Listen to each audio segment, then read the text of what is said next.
আমরা ২ টা টার্ম সম্পর্কে জানবো যেটা আমাদের খুব গুরুত্বপূর্ণ। যে এখান থেকে আমাদের এমসিকিউ আসবে এবং এই ২ টা থেকে কয়েও অনেক সময় প্রশ্ন আসে। তো স্কেলার রাশি কাকে বলে বা ভেক্টর রাশি কাকে বলে? এই ২ টা থেকে কোয়েশ্চেন আসে। তো স্কেলার রাশি আসলে কাকে বলে? আর ভেক্টর রাশি কাকে বলে? ভেক্টর রাশি কাকে বলে? ভেক্টর রাশি হলো যার মান এবং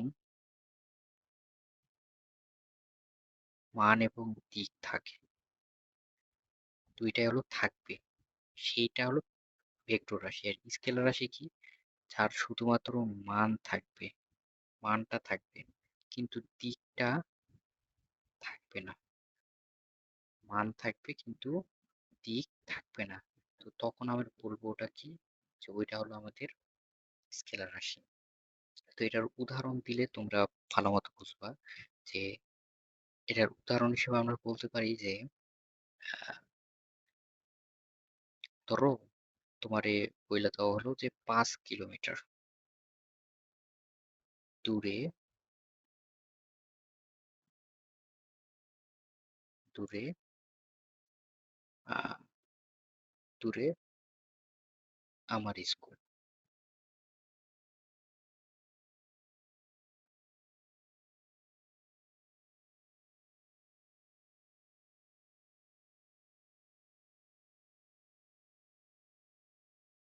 স্কুল।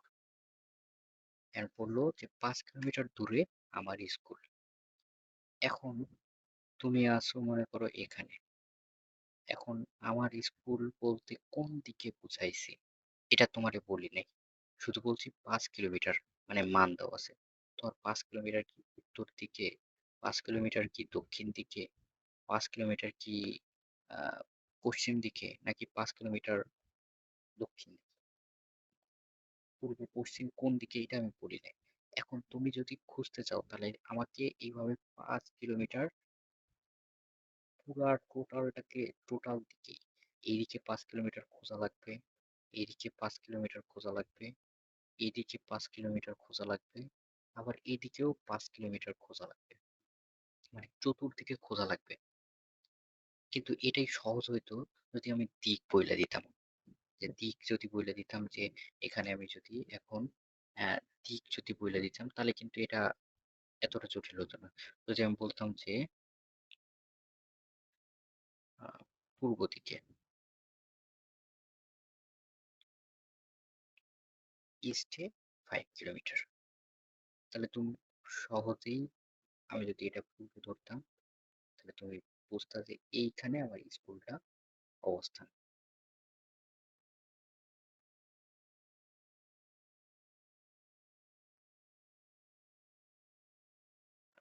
তো তোমার এটা খুঁজতে সুবিধা হইতো। যদি তোমার এখানে আ দূরত্বটা বলা থাকতো।